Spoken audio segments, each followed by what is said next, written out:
Thank you and welcome to the show this morning. The topic this morning is the sociology of race in the United States. And we're fortunate to have with us to talk about the sociology of race in the United States an eminent sociologist from Tennessee State University, Dr. EKSanford. And of course, Dr. Sanford has been with us on a number of occasions, and each time he brings us excellent information. And Dr. Sanford, let me welcome you to the show this morning, and to tell you how delighted we are to have you here this morning to deal with this topic of the sociology of race. Now, it might sound strange to talk about the sociology of race, but I felt that as a sociologist, you have all the information, academic information, and et cetera, so that we could sort of build the show around this kind of information. And I think that that will be quite informative in reference to what we're trying to do here.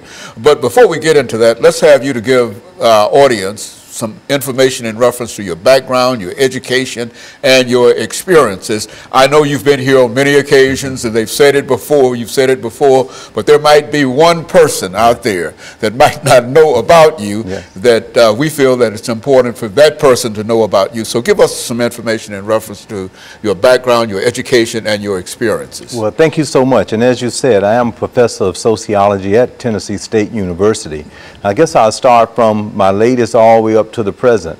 I did my postdoc at the Pennsylvania State University in Penn State, and there I dealt with the elderly, intergenerational family studies, and inequalities that exist within the elderly population of the United States.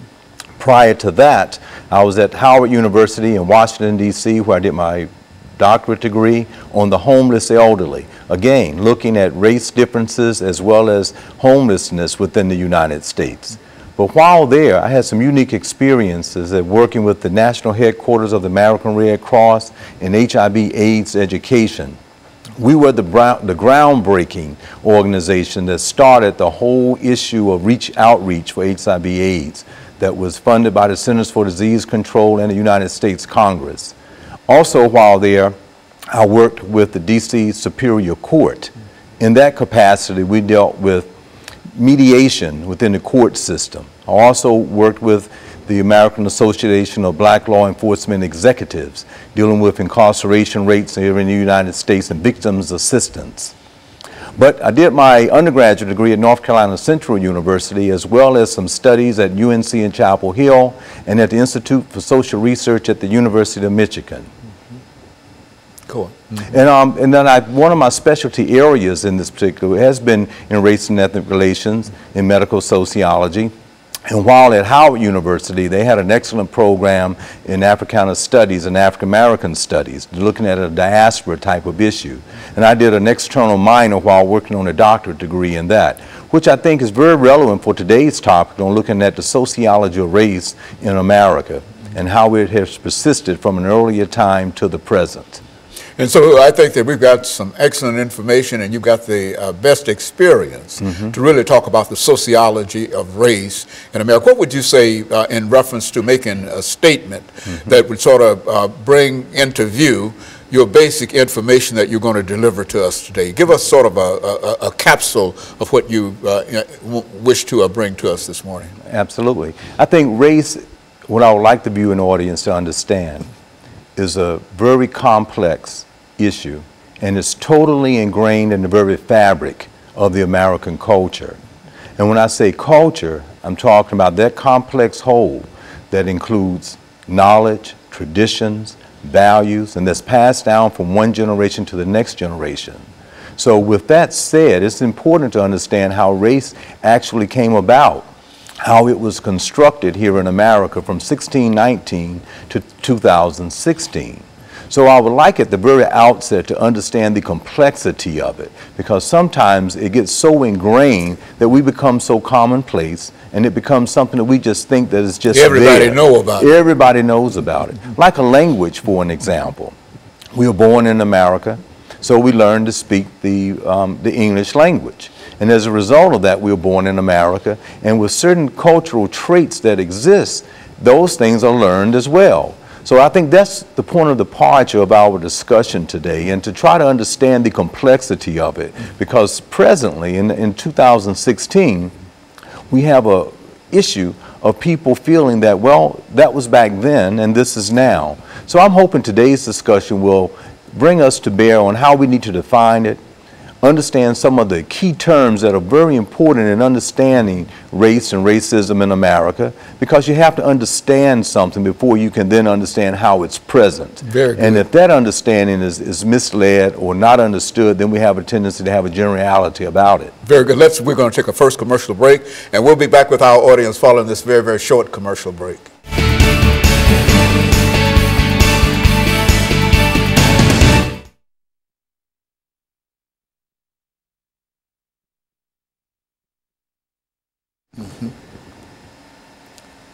And so what I'll do, I'll just introduce the show again, and you do just as you did this time, just take it on.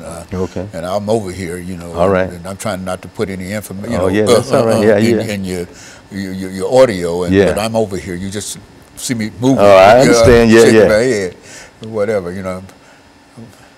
Well, that's excellent. Yeah, that's what we want to start doing. That gives us.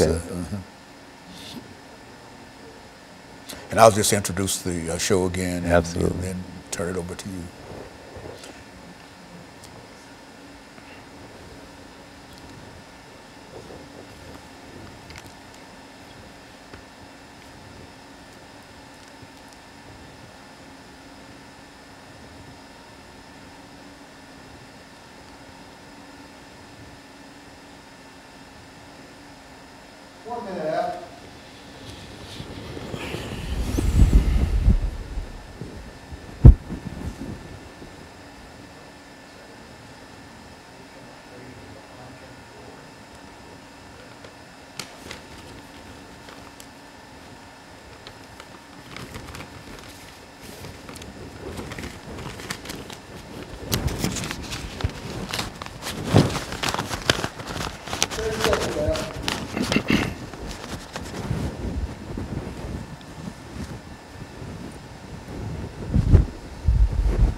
Thank you, and welcome back to the second segment of the show for today.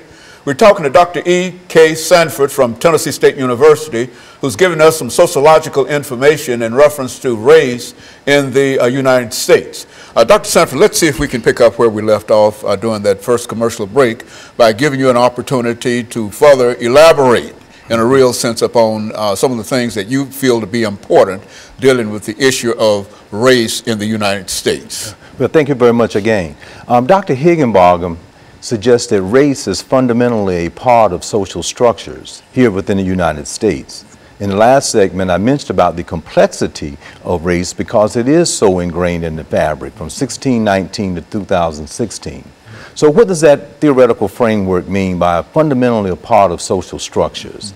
If we think of the 10 major institutions that make up the society, such as family, such as economics, such as education, such as medicine, such as the government and politics, entertainment, mass media, law, all of those types of characteristics that make up the society, Higginbotham would suggest was ingrained in a very racist way toward African Americans and other ethnic groups in America, and that it still persists as we think about how culture is defined as something that is passed down from one generation to the next generation to the present time here in 2016 and ahead. Now, Alex de Tocqueville, a great French philosopher, came to America maybe 150 years or so after 1619.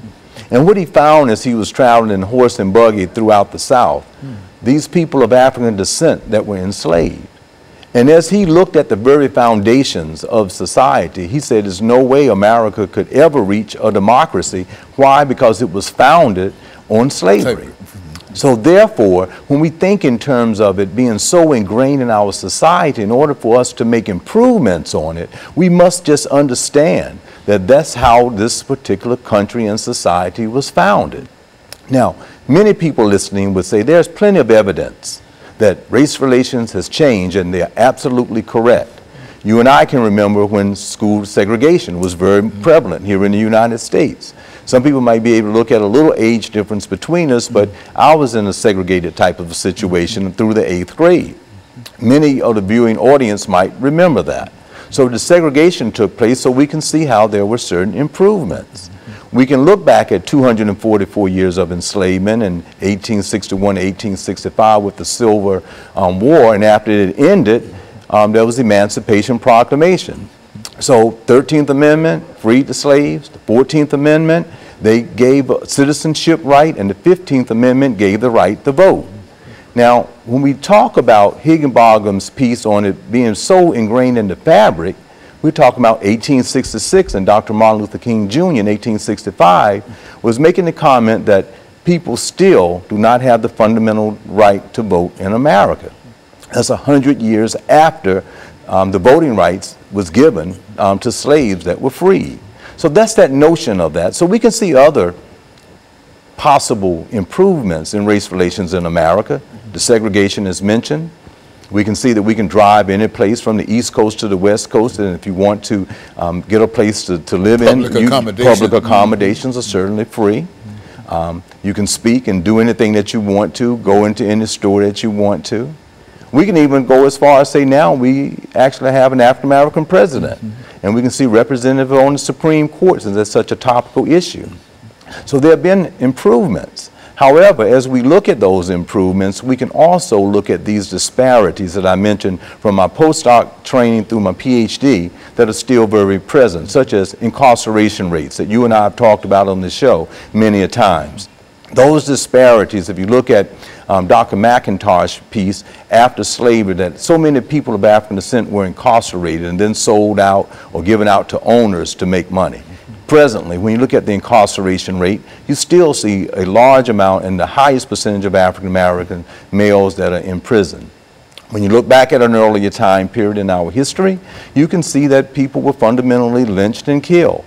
Well, today you say, well, how does race is so much a part and ingrained in the very fabric? Good. When you see someone that may in that institution may have broken the law and someone is shot, that in the subconscious of that person, they still might shoot a person 14, 15 more times.